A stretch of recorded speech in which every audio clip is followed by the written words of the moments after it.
All right, we are recording. The workout has started. Drop those shoulders down nice and low. You can tap your fingers out or your toes out to the side. You can jump if you'd like to, whatever's feeling good. We're going to go for about another 30 seconds here, just getting the blood flowing through your body.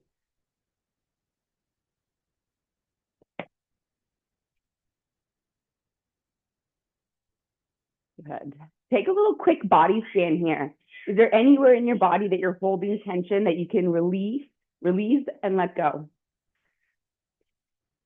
3, 2, 1, relax. Bring your feet just wider than hip distance apart, and we're going to send those hips around in a circle here. So think like a tornado. The tornado is smaller at the bottom as we get started, and every repetition, you can make those circles a little bit bigger, and you can push out just a little bit more. If you have some areas in your hips that are a little bit tender, I want you to go slow motion through that area. Don't rush through it. Make sure you're allowing your body to adjust to any new length that we're finding. And after this circle, you're going to send the hips off the opposite direction. Remembering to start that circle small again and slowly make it bigger as you go around each time.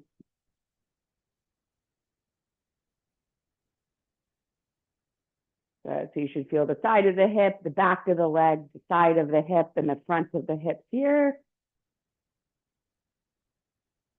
One more big circle.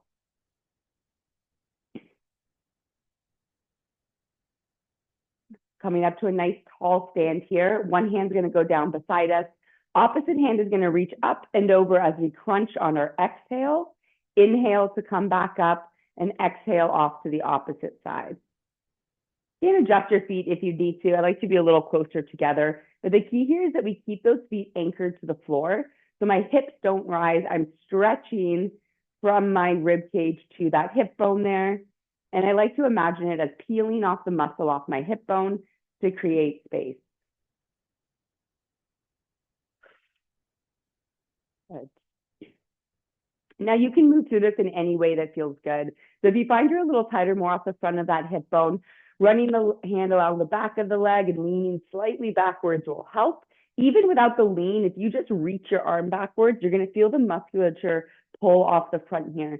So you don't have to go all the way back into this if there's any pain in that low back. Even that reach will help. If you find you're a little bit tighter off the back, you can reach that hand down along the front of your body and really round that low back into the stretch and try to get to that area. So we have another 30 seconds here, moving through, really keeping those hips low, feet anchored, but trying to twist and turn your upper body enough to really get the stretch in the areas that you need it.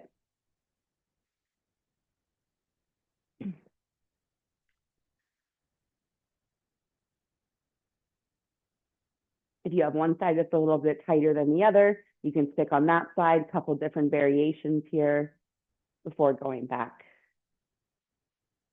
Go ahead and relax those arms, and we're going to go back down to the feet, and we're going to heel toe our feet out nice and wide. Okay, so once you get out here, the end position has the heels closer together than your toes. My toes are slightly flared out to the side. And I want you to do one more heel toe, a little bit farther out, just a little bit more. You should already feel a light stretch here. Hands are going to go on the hip, and we're going to drop our hip down towards the ground. And then we're going to raise it up and drop the other one down to the ground. So we have another minute in this position today, and it's all about exploring your hips. I want you to try different foot positions. So I don't have very much movement here, but I get a great stretch. If I go one heel toe closer and do it, I have a lot more movement. I do also feel a good stretch. But there's components of this that I'm not hitting unless I'm way out here. So I want you to move through it. Remember, when we move through, we can send our hip backwards after we've tilted down, sending that stretch down the length of the leg. You can also tilt, turn, and reach for your foot as well, getting more deeper into the groin and hamstring muscle there. There is no right way to do this stretch. The right way for you is finding the areas that are sticky and creating a little bit more length through them. Last 10 seconds here. Use that exhale, especially when things get tight and you find yourself kind of catching up that breath.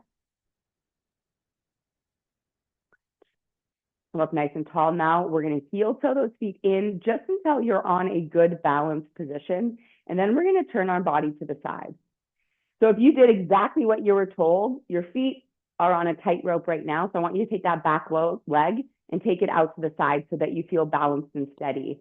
If you don't feel balanced and steady, you can go ahead and grab your broomstick or hold on to a wall or something that's going to give you a little bit of balance as we go through this, okay? But if your feet are here, no matter what, you've got to bring that foot out to the side. We're going to go through a little standing hip flexor stretch, especially as we get into the colder weather, you're going out for walks or hikes. I want you to be able to warm up your body without having to get down on the ground and roll around in the dirt or the mud or the slush. So from this position here, we're going to work on our pelvic tilt. So imagine you have a tail, you're going to tuck that tail between your legs. So I want you to try tucking the tailbone and naturally letting the back knee bend. Where do you feel that stretch? And then release. Now you're going to tuck the tailbone underneath you, but you're going to straighten your back leg as much as you can while you do it. Smaller range of motion, where do you feel it? Try the first one again, release, pelvic tilt, and let the back leg bend. Okay, release, pelvic tilt, and keep the back leg straight. Good. So now on this next one, we're going to pelvic tilt. We're going to keep that back leg straight. Okay, so I pelvic tilt, my back leg is straight. Now I'm going to reach that back, same arm as my back leg up in the air as high as I can on my exhale. Inhale, exhale. Do not let that pelvic tilt go. Do not bend your back leg. Do not collect $200 when you pass go. On your next inhale, we're going to crunch over our body. So get that steady base. Hold the pole if you need to. We're going to exhale and we're going to crunch over our body. Really getting into that area between the rib cage and the hip bone. Inhale, exhale. Good. Now you can release the arm, take your back leg, step forward, and your front leg is going to slide backwards. So you know that you're staying on your nice straight tracks here. Same thing we did on the other side. We're going to start with our pelvic tilt, letting the back knee bend. So pelvic tilt, let the back knee bend. Where do I feel the stretch? Release. Pelvic tilt, keep your back leg straight. Where do you feel that stretch? Remember that pelvic tilt is tucking the tailbone between your legs or lifting your pubic bone up. Same. Tuck the tailbone, let the knee bend. Release, tuck the tailbone, keep the back leg straight. Now we're going to hold this, and the same arm as the back leg is going to go up in the air as high as you can on your exhale. Inhale, exhale. You're trying to get the maximum stretch you can here. How close are you to touching your ceiling? On our next exhale, instead of just reaching straight up, we're now going to crunch over our body, really getting in between the hip bone and the rib cage. Keep that tailbone tucked under.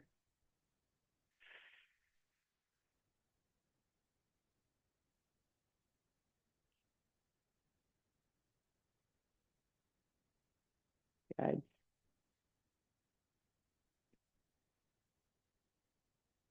Good job. Go ahead, take that back leg. You're going to go ahead, step forward and shake those legs out. Back up to the upper body here. Grab your broomstick if you have it. We're going to start with our wide grip. I'm going to walk you through our medium grip, and then I'm going to walk into our narrow grip. Narrow grip is shoulder distance or closer together. As swimmers, we do want to be able to make that nice streamline off the wall with those hands stacked on top of each other. Eventually, that's what we're working towards. So position number 3 is as wide as you can go. In that wide position, how close are you to being able to go behind your body without dislocating your shoulders? Okay, so the shoulders have to stay in. We're looking for the chest stretch here. If you get to here and you feel that clunk with the shoulders going up, you've allowed your body to compensate to get that bar around. At any point in time, drop the hand, bring it back to the front to start. Stack your rib cage over top of your pelvis and stack and make sure that that core is engaged with the shoulder blades pulled down.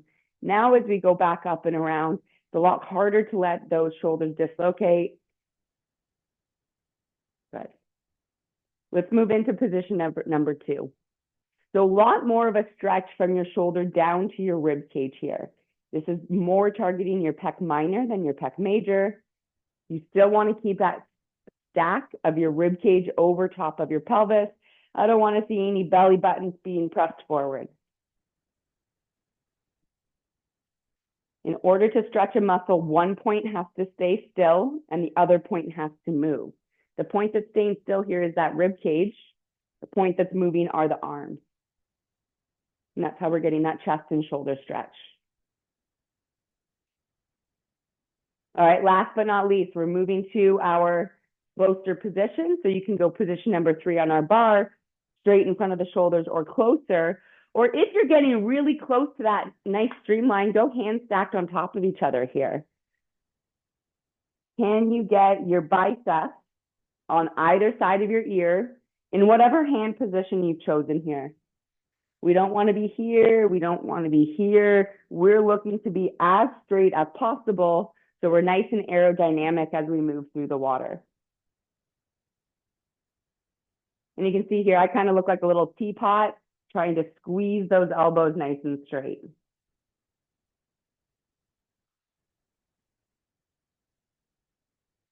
Good. And relax.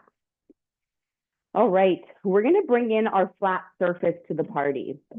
So if you have a coffee table or a low surface, that would be ideal for this. We're going to do a standing cat-cow. If the only surface you have is like desk or table height, I'll just get you to do your regular cat-cow from the ground here. Otherwise, we are doing our standing cat-cow. So feet flat on the floor, hands flat, and you want to get into that nice neutral position here with the spine. We're going to inhale, drop our belly button down, raise the tailbone and chin. I do like to have my knees bent a little bit here. Otherwise, I can't tilt my pelvis up. And then as you exhale, you press your spine up towards the ceiling and you try to bring your chin to your tailbone underneath you.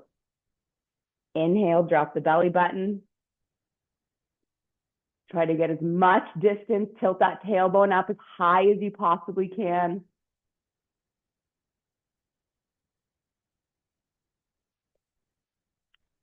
I'm going to go ahead and adjust my feet backwards a little bit with a bit more of a knee bend. For me, that's allowing me to feel like I'm tilting my tailbone up a little bit higher. But we're visualizing every single vertebrae getting a little bit of movement here this morning. If it feels good, wag those hips from one side to the other, get that little side stretch in again. And then I want you to come back in and find your neutral position. So neutral position means that your hands are directly under your shoulders, your knees are directly under your hips. So you'll see here that my knees are under my hips, but my feet are a little bit behind. That's okay. If I bring my feet directly under me and I straighten my leg, it actually forces my low back to round a little bit, and I don't want that. So by moving the feet back, my knees are still supporting under my hips, and I'm still in a neutral position. So nice and stable here. We're going to reach one arm up in the air, trying not to rotate the hips, and then we're going to exhale as we rotate underneath us. If you're on your floor for your cat-cow, same thing here. You don't have to focus as much on what your hips are doing, but you're still able to get that range of motion.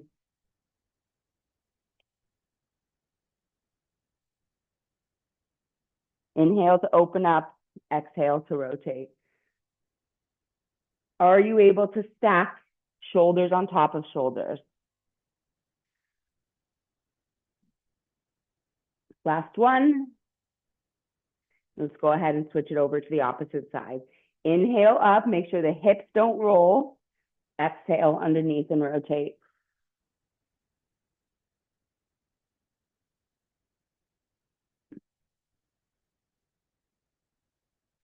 Remember, we are using the breath to guide our movement. Inhale, we're moving one way. Exhale, we're moving the other way. And we're timing the movement to the breath, not the breath to the movement.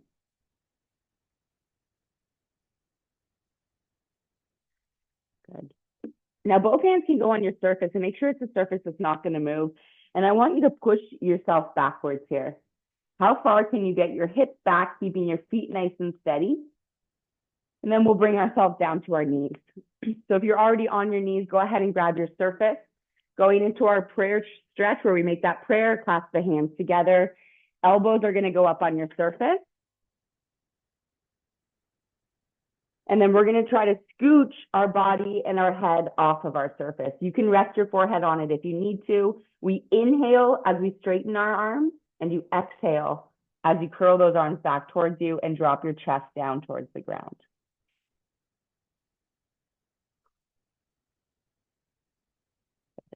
So you should feel this around your shoulders, around your shoulder blades,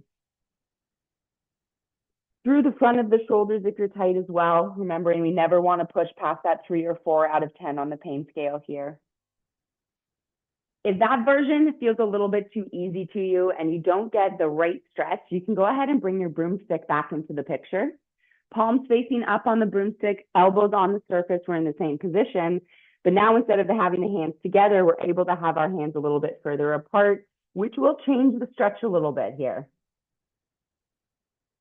Inhale forward, expand your rib cage regardless of what position you're in. And then exhale, we drop the belly button in the chest and we curl those hands back towards us.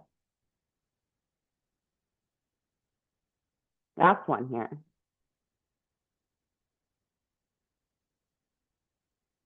Good. Okay, broomsticks down. Surface is out of the way, but we are going to stay down on the ground in our downward dog position. So downward dog position, you're going to press through your hands, raise the hips up, and your feet can be a little bit wider than your hip distance apart. We want to be nice and stable here. So on the first one, we're going to play around with our knees bent or straight. So I want you to keep those knees bent, and you're going to press your chest back to your belly back to your thighs. You're going to inhale, come up over your hands into your plank position, and then you're going to exhale. You're going to push your hips up and back with your legs straight this time. Inhale, we come forward into our tall plank position. Exhale, we press backwards with those knees bent. You're going to keep alternating between those two. Legs straight.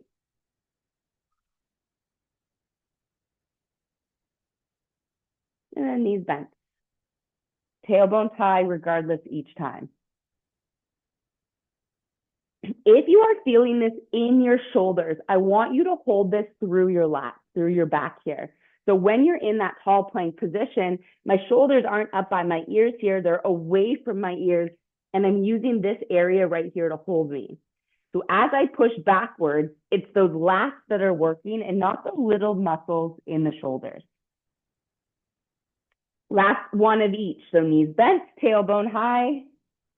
Feel that stretch more through the upper body as we come back to the plank, and then legs straight. And then this one, we should feel it more down the back of our legs here.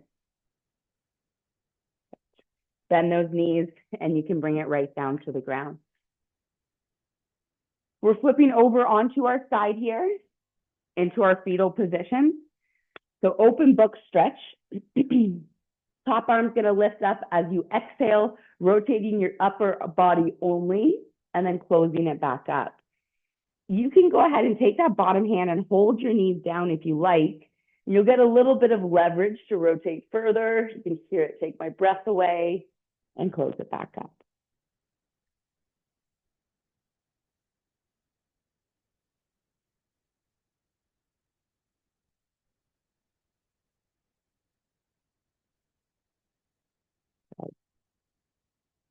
Couple more here, really looking for that stretch through the low to mid back here, being really strict with not letting those hips roll. Where do you feel the stretch?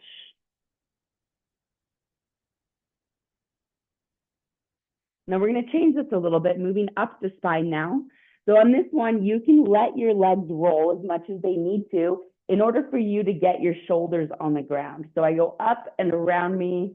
I get the back of my shoulders onto the ground. My hips have turned a little bit. That's okay. Now I'm into that mid to upper back. So it's okay to let our legs roll, but we do want to try to keep them as much to the side as we can as we get the shoulders to the ground. But the shoulders is the non-negotiable now.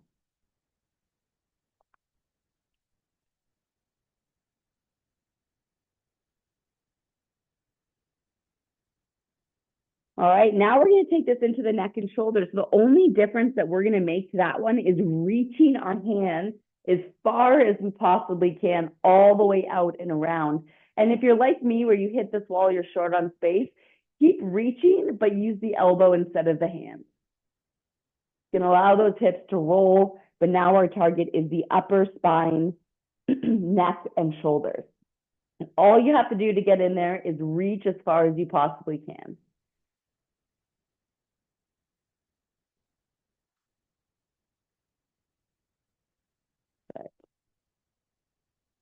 Next time you close it back up, we're going to go ahead and switch it over to the opposite side.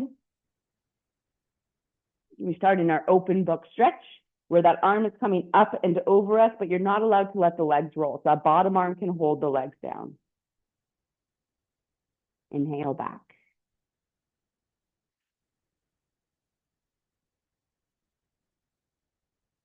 Good.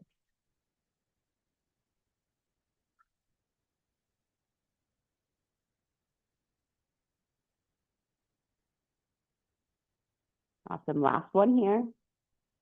Last one strict without those legs moving. And then you're going to close it back up. We're going to start rocking the fingers up above our head. And on this variation, we're targeting the mid to upper back. And you can let those legs roll as long as you're getting the shoulders to the ground. And then you close it back up.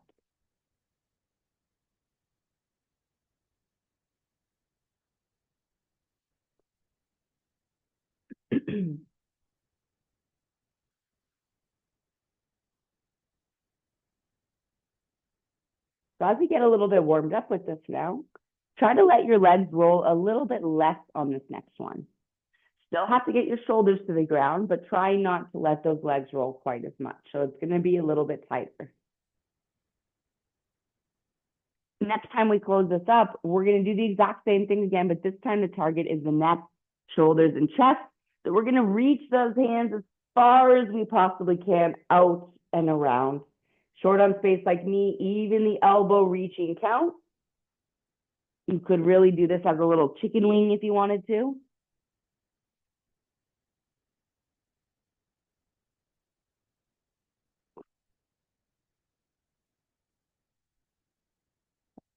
And relax. All right, we're going to go ahead and finish off here with everyone's favorite, our 90-90 here. So focusing solely really on the glutes and those internal rotators today. So leaning back on those hands with the feet, they should be at least 3 feet apart from each other. And I want you to play around with your foot distance as you go side to side. A lot of you like to be here, and it's tight through the low back, but we're not really getting into the pelvis area. So if you bring the feet further apart, as this leg goes down, you're going to feel it under the hamstring. You're going to feel it through the top of the hip here. Those are those internal rotators, and you'll feel where your resistance is. I find for myself, the best angle for me is getting my knee coming straight out of my hip here. That's where I feel the best stretch. So we're going back and forth slowly here, really focusing on where this inside knee is pointing. That's our target leg at this present moment. And I want you to be strict. I don't want you to let your hip lift. I don't want you to lift your hand. Keep that hand on the ground. If this is all you can do, that's the stretch we're looking for. If you're doing this to get the knee down to the ground, you're not stretching the area that we're looking for right now. Okay, so stay strict. This is a newfound range of motion for me. It took me a long time to get there. So we're going to shift focus now to the glutes. So when you drop your legs to the side, you're going to bring that back leg up off the ground. I'm now facing my front leg, and I'm going to hinge forward, pulling my belly button towards my shin, holding for about 3 to 5 seconds, and then leaning back on our hands to switch to the other side and leaning forward for 3 to 5 seconds. If you are really good at these, can you go hands-free? Now, just because you can switch sides hands-free doesn't mean I want you doing it. I can do it without my hands, but I'm not doing it properly without my hands. So if you're back round, you're not ready to do it, but you can bring those hands a little bit closer to you. So the closer your hands are to your bum, the taller you're sitting up, the more challenging that rotation and the switch will be. So right now our focus is on getting into your butt cheek as you lean forward over your shin here. And if you're really tight through those adductors and through the inside of the leg, you might feel it there as well. That's okay. Let's go one more per side.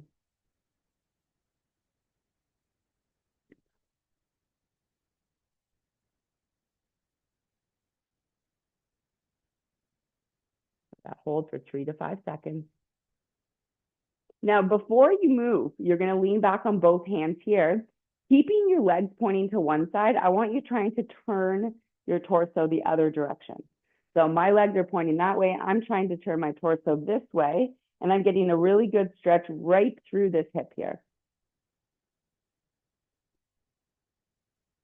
And then you can go ahead, switch the legs to the opposite side, turn your chest away from those legs.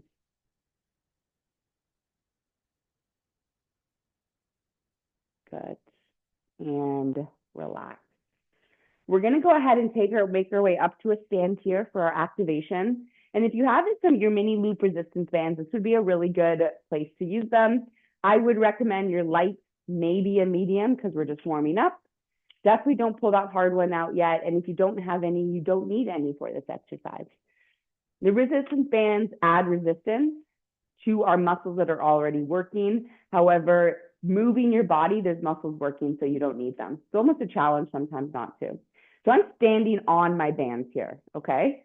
So one foot is gonna hold the band down. The other foot, I'm gonna bend my knee, and I'm gonna lean forward and hold something, hold onto a wall, and I'm gonna kick my foot back. Really feeling the hamstring activate here. Okay, not a large range of motion. If you don't have a resistance band, you can probably go a little bit further. Okay, so this would be the exercise we're doing here. Notice how there's nothing else moving through my body. I'm not doing this to go all the way back. I'm not doing this. I'm being really strict. And if you need a little bit more range of motion, you can put that band that's being held on your front leg around your ankle. And it will give you a little bit more range of motion. Once you've done 10 on one leg, switch it over to 10 more on the other side. Inhale, exhale, and inhale.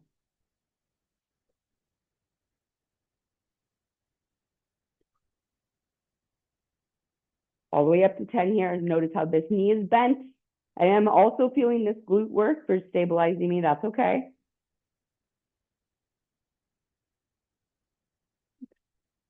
Once you're done your 10, keep your band around your ankles if you have it. Remember, if you don't have a band, that's okay.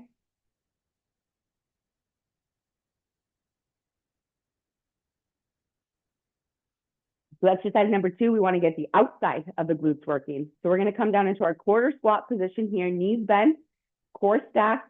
We're going to push our heels out to the side. And we're going to do what we call a monster walk from one side to the other. We're going to do this for 30 seconds. So I don't want those knees coming inward.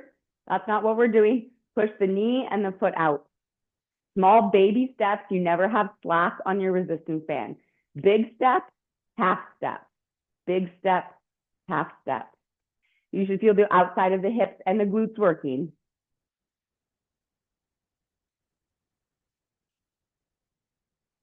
Good.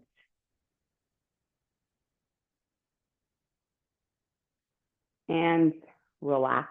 Go ahead and shake it out. We're going to come back to the resistance band. We're going to do that one more time. But we're going to do our standing scarecrow first.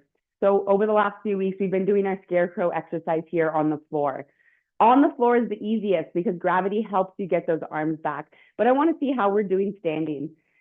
So first, we have to find our stack here. So I want a slight bend through those knees.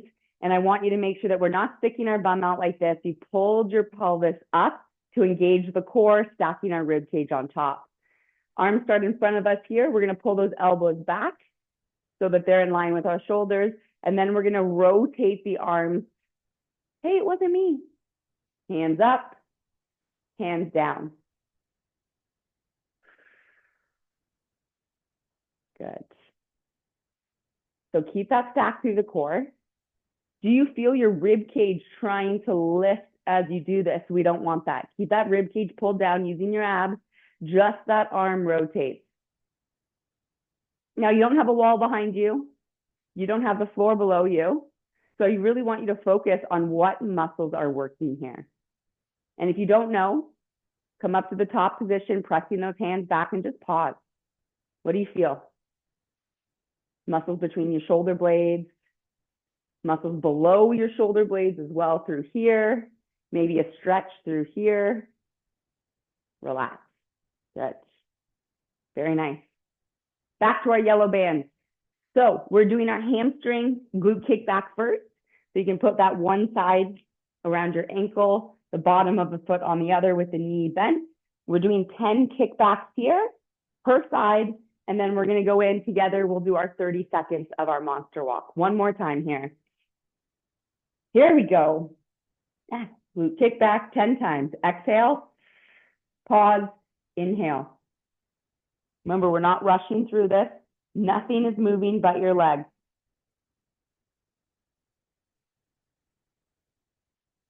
Each time you kick back, you find that exhale.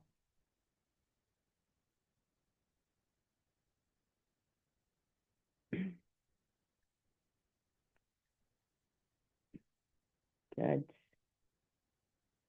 Go ahead and switch it over when you're ready.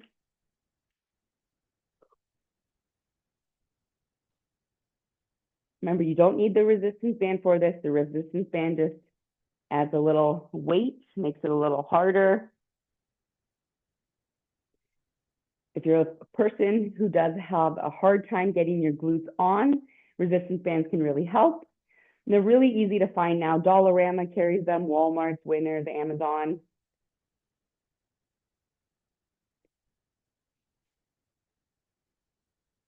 Right, band around the ankles. I'll wait for a few people to come off the wall here before we start our time. So that's when we want that quarter squat. And you're keeping your leg in alignment as you step out. You're not letting that knee turn inwards. There's no internal rotation allowed. 30 seconds, here we go. Side to side monster walking. You want to feel the outside of your glutes, the outside of your hips.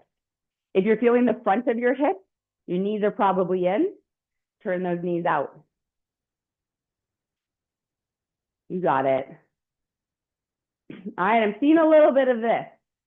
I put my coffee on your head. You wouldn't spill it. 5, 4, 3, 2, and 1. Relax. Very nice. For our second time through for our shoulder warm-up, we are going to go ahead and grab our dumbbells here. If you have light dumbbells, mine are 3 pounds. I really wouldn't use anything too much more than that. If you don't have anything light, you can just go through these with no weight whatsoever. We're working on warming up our deltoids, so a major key muscle that's responsible for moving our arm. A lot of us don't have very strong deltoids right now because we've been using our shoulder to move the arm, and we're getting those repetition injuries. So we're going to go back to our stack. So I bend in those knees, tuck that tailbone underneath you so you feel the abs lift the pelvis up and pull that rib cage down towards it. So I'm not doing this, but I've got my nice straight line. My rib cage is in line with my pelvis here, okay? The last muscle I want you to think about for stability is right under here, okay? So squeeze your shoulders down or do the fawns, if you will, to find those muscles. And this is the way this looks like we're standing straight, but we are working to stay in this position. So now with the weight, we're going to squeeze all those areas. The core is engaged, those lats are engaged. Arms are going to come up just to your shoulders and back down, and then they're going to come out to your side and back down. At no point do those dumbbells ever go past your shoulders. So if you're someone who feels that these are really light and your arms fly up, got to be a little bit more conscious of what you're doing. The other thing I want you to watch for is this is not allowed. Arms must be straight or bent a little bit with the elbows up. Good.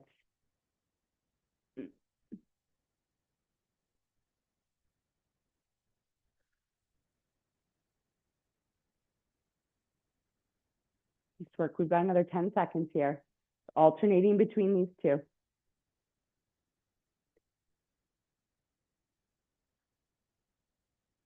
Good. And relax. All right, we're going into today's workout. So the first exercise we have for today is a split squat. So our split squat or our lunge motion is a variation, is one of our primal movements. Anytime you're shifting your body weight from one leg to another, when your legs aren't on an even surface, is a lunge movement or that split squat movement. So I'm going to show you multiple different positions of this, and you get to choose what level you do. Level 1, this is our split squat position. My feet don't move. This heel, or this knee, sorry, stays over top of the heel, and this foot stays behind me with the heel off the ground. Okay, if we drop the heel to the ground, you're going to turn your hips. And in our split squat, we want our hips to stay pointing forward. We want everything to stay pointing forward. So this is your first option. We can bend our knee into your comfortable range of motion, okay? This is level 1 here. Level 2 would be a reverse lunge. So starting from feet together, sliding back and down into your lunge here, okay? Today, we are gonna stay upright in our lunge. We're not gonna lean forward because upright targets our quads a little bit more. Option number 3 that you're gonna do is a forward lunge, which means you're stepping here. This is the hardest variation. You're gonna step forward, drop the knee down, and then step backwards, okay? Forward, knee down, and backwards. We're gonna go 30 seconds on one leg, 10 seconds rest, 30 seconds on the other leg, and then we're gonna get a bit of a longer rest before we go back to the other side again, all right? So pick, do you want split squat, where you're not moving your feet? Do you want to step back into a reverse lunge, or do you want to step forward into a forward lunge? Round number 1, we're not going to use any weights with this because I want to make sure that we're nice and stable before we add some weights to it. So we've got 30 seconds on our right leg, 10 seconds rest. 30 seconds on our left leg, 10 seconds rest. Sorry, 40 seconds rest. And then we're going to repeat 3 times. Remember that our pain-free range of motion is what we want to stay in. So we're going to start in 10 seconds here, which means if this here, you don't have very much of a range of motion before you hit pain-free, choose your reverse lunge. Even doing this motion here we go, will help you. So find a pain-free range of motion. I'm going to do my reverse lunge and back up. So on that reverse lunge, my front foot doesn't move. On your forward lunge, your back foot doesn't move. So we're finding that stability over the front foot, staying upright, nice and tall through that stack. Inhale, exhale, rest. 10 seconds, we're switching it over to the opposite leg here. So plant the opposite foot or both feet if you're still in that split squat. Here we go. Where's your core? If you're anchoring that foot and you're still wobbly, check your core position. Are you using it?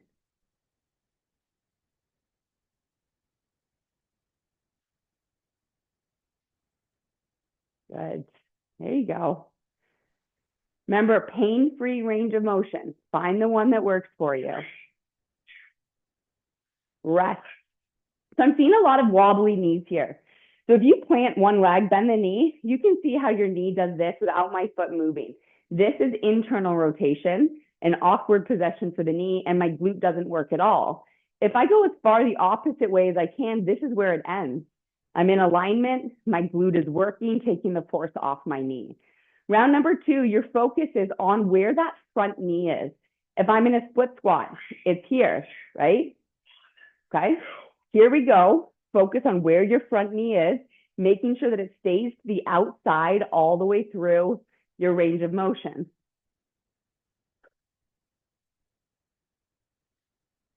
Don't let that knee wobble in, stare at it.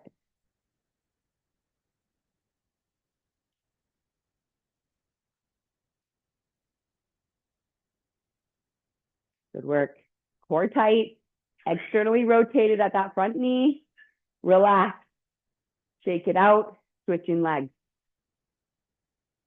The forward lunge is going to be the most force into your knees. So make sure if you're choosing this variation that you have strong knees, okay?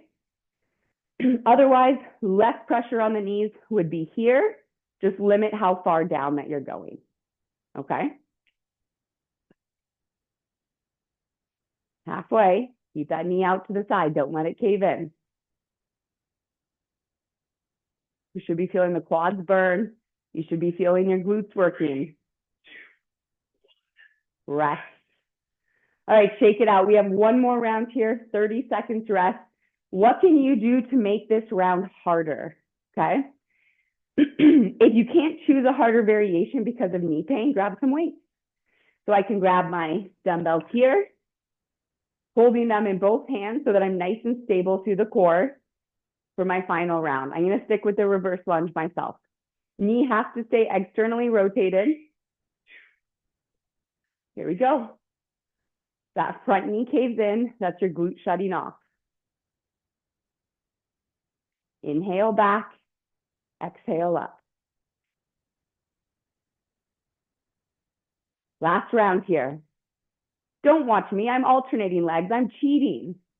You're supposed to be overloading one leg before switching.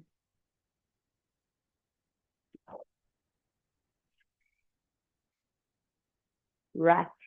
10 seconds rest, switch it over to the opposite leg.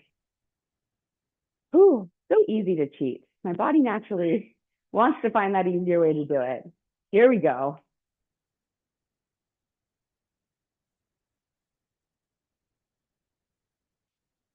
Good work.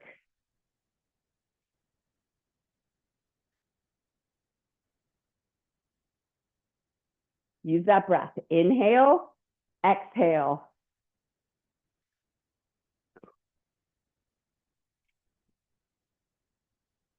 Taking a break from the legs after this. Rest. Very good job. Ooh. All right, switching focus to a little overhead work for today. So you can go ahead and grab a seat or you can kneel. I personally like to do this from kneeling. I really like how I can feel it in my core.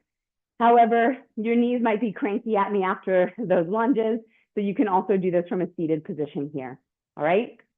You're gonna need a dumbbell that you can take overhead with you. So we're gonna do a single arm overhead press.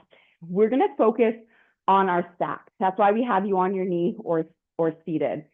So your hip should be right on top of our knee, and we want our rib cage right on top of our hip as well. So as you press up overhead, I don't want you to lean back and arch your back. This rib cage should stay here. And if we look from the side, so my rib cage is stacked, my shoulder's staying away from my ear, I don't actually make it up to full extension, and that's okay. Because anything going above for full extension requires me to either shrug my shoulder or lean back, or both of them, all right? So as you press up overhead, you should feel your core muscles turn on. So we're getting a little bit of core work as well as that shoulder press. 30 seconds on one side, 10 seconds to switch to the other knee and the other hand. And then we're going to get that 30 seconds of rest. Remember, if the thing you're feeling the most in this exercise is your knee, that's not what we want. I want you to sit. The thing you should be feeling the most here would be the front of our shoulder here and our core. We're going to get started here in 10 seconds. All right. This dumbbell is never going to go below your chin here. All right. Here we go. Core tight, lock the core in, up and back down just to the chin.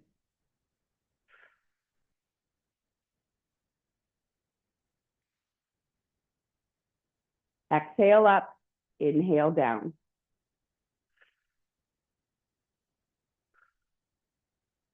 Ten seconds, you got it.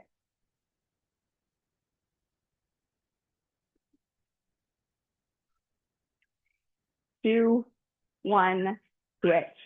Switch your knee if you're kneeling and your hand. If you're just seated, just switch that hand.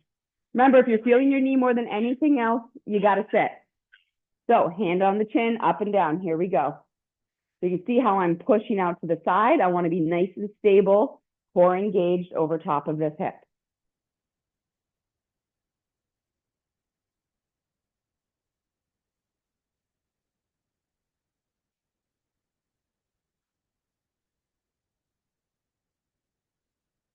Got it. 5 seconds. 2, 1, rest. Good job. Grab a little drink of water here if you need it. Double checking that my heat's not on. It feels like it is. All right, let's talk about elbow position, because I'm seeing a lot of people like this. When your elbow goes out to the side, it's really easy to shrug your shoulder and your shoulder blade doesn't stay in place. So I'm going to add another little key to this. When you're in your starting position, I want your elbow in front of your shoulder. So if you watch here, my elbow's going up and down. I'm not allowed to go out to the side here. Okay? Round number 2, here we go. Keep that elbow directly in front of you. It will limit your range of motion. You might only be able to do this, and that's okay. We have to start somewhere. This is not the same motion. Bring that elbow directly in front of your shoulder, pulse up and down. Good. Relax. Switch it over to the other side. Most of us need to bring that elbow in a little bit more. 3, 2, 1. Elbow in. Elbow in front of your torso. Up as far as you can without losing your stack or shrugging your shoulder back down to the chin. Good. Elbow in.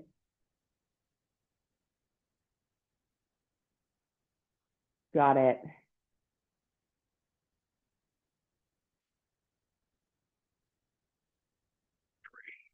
Three, 2, 1, relax. Very good job here. Awesome. Put that weight down. Go ahead and shrug out the shoulders. I'm still seeing a lot of elbows out here.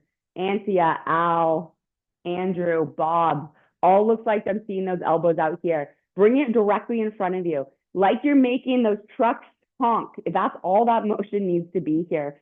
You will feel the front of the deltoid working with that small range of motion directly in front of you. I shouldn't see that elbow.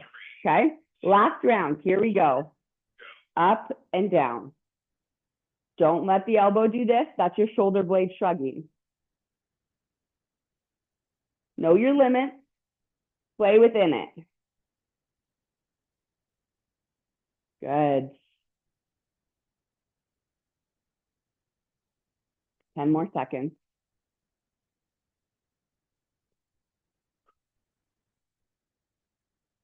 Woo, feel the burn. Rest. We're done with that arm, I promise. Okay, 10 seconds. We're switching it over to the other side. Elbow right in front of us so I can't see your shoulder. Here we go. Chin up. Back to the chin. Elbow stays tucked in.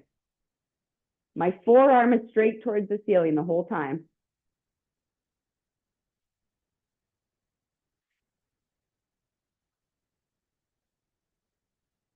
Good job.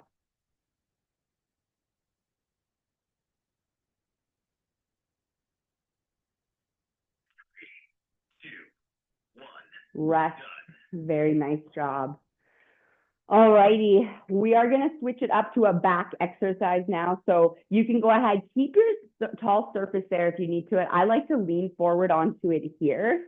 If you don't have a surface that you can lean on your knee here or here.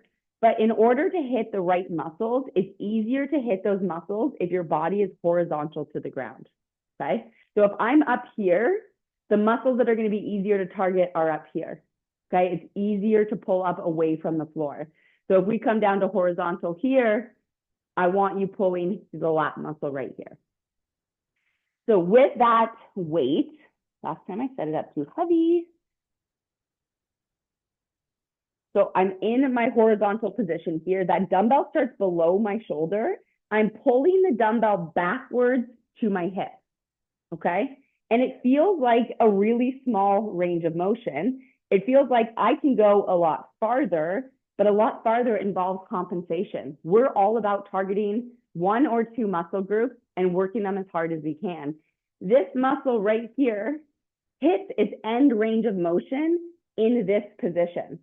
So I've always seen people trying to get their hand up to their shoulder and their elbows are way up here. It's about the elbow getting to the waist with the weight directly under the elbow. Okay, so it's a small range of motion. Elbow stays tucked in towards our body. We're going to do 30 seconds on one arm, then we're going to do 30 seconds on the other arm, and then we're going to get our 30 seconds of rest. And we're going to do that 3 times here. So I'm just going to get 2 surfaces. So as I switch, you can always see the arm that I'm working. Get your drink of water. We're going to start here in 10 seconds. So this is all about feeling these muscles work here. If you're feeling this, we've got to make some adjustments. Here we go. Elbow comes to waist, okay? Not the hand. Don't think about, your hand is just the mechanism that's holding the weight. This is all about where your elbow's going. Elbow to waist. And if you don't feel like it's the end range of motion, I want you to pause right there. Can you really squeeze that muscle?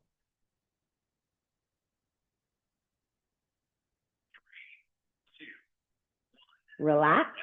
We're going to switch it over to the other arm here. Remember, we have 10 seconds in between. That looked really good there. Al looked great. Here we go.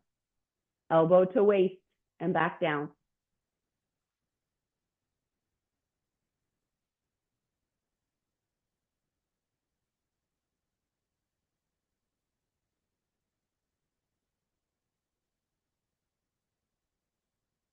Exhale as you row, inhale down.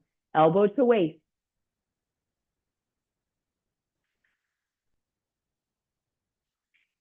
2, 1, rest. Really good job there. I liked what I saw. Being able to keep this forearm vertical to the ceiling the whole time is great. I didn't see any of this, although not everyone is set up in a way that I can actually see. But if you're feeling these muscles, you're doing it correctly. So round number 2, can you make that more challenging? Maybe you don't have heavy enough weights to use. Well, you can grab a resistance band here. And whatever foot is in front is going to hold that. But it's the same motion of elbow to my waist. But the forearm will point a little bit differently. So let's up the weight, make this more challenging. We're on round number 2. Hit that pause at the top, really squeeze that lat muscle.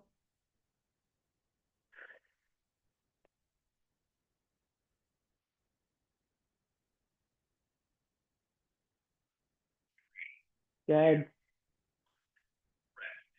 Switch it over to the opposite side.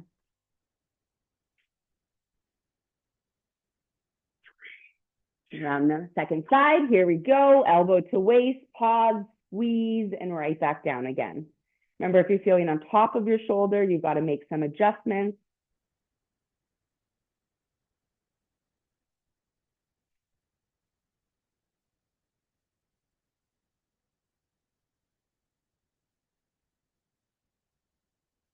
Got it.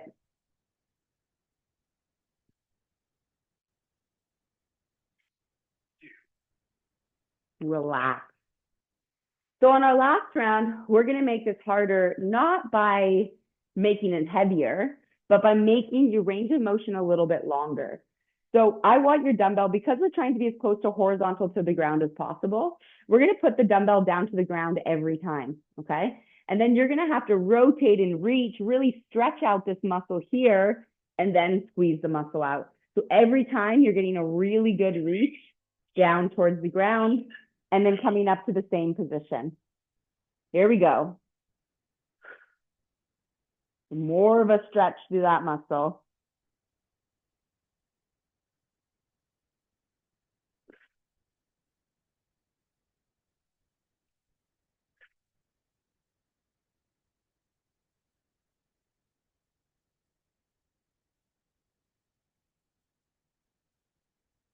Last one. Relax. Good. Switch it over.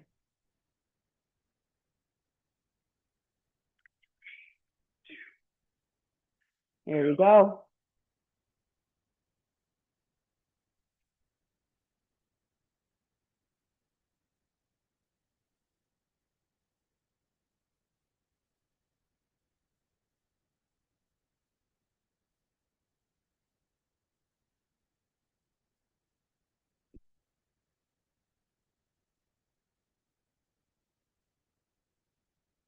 Last one. Squeeze and relax. Very nice job. We do have one final exercise for you for today, and it's one quick one. We're doing one round. You got one shot, one opportunity at it, but I'm going to need you to load up those dumbbells pretty heavy. So I want you to go, maybe not the maximum. I want to be careful when I say the heaviest dumbbell that you have, but we want to be thinking, so we're going farmer's carries. In a farmer's carry, they say that women should be able to carry up to 75% of their body weight in both hands. It doesn't mean you're going to be able to do that right now. And yes, they do say that this is at an older age. I'm not talking about 30-year-olds that they should be able to do. This should increase with you as you go. Grip strength is a sign of vitality. So I'm going to get these dumbbells loaded up here, and my farmer's carry is just this. You can do a farmer's carry every time you leave the grocery store. You want to be standing nice and tall. Get that stack, pelvis underneath you, rib cage stacked on top, shoulders back. The dumbbells are stretching out my shoulders. So I'm feeling the stretch between my shoulder and my neck, but my job is to keep my shoulders back. So this is homework. When we grocery shop, you have to farmer's carry your groceries out of the grocery store. It's going to save you a trip of walking the grocery cart to where it goes. Obviously, if they're too heavy, you have too many, that's okay. So with this farmer's carry here, you got to hold them just off your legs. And now we're going to march. One leg up and then the other. You have 20 marches. That's it. Make sure we don't start shrugging. Let the dumbbells pull your shoulders down. You just need to keep the shoulders back. So if you don't have the right weights to use now, that's okay. You can just turn this into a balance exercise. But next time you hit the grocery store, I want you to practice this one on the way out of the grocery store. And if you go into the grocery store and you only have one bin coming out, well, that's okay, because now it's a suitcase carry. Life is a core exercise. I think I'm going to make t-shirts. We can make everything we do, and we should make everything we do challenging on the core,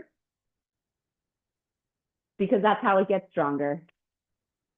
Everything that we're doing for this strength training for you are based on primal movements, our squats, our lunges, our pulls, our pushes. You are doing these motions in everyday life. But you might find now that as we're going through these, that you maybe haven't been doing those everyday tasks with proper form. We take a lot of ease and comfort. So put all my groceries in my grocery cart and walk my grocery cart to my car and put everything in. Why can't we carry our groceries out? Especially with how often I go to the grocery store, like 3-4 times a week.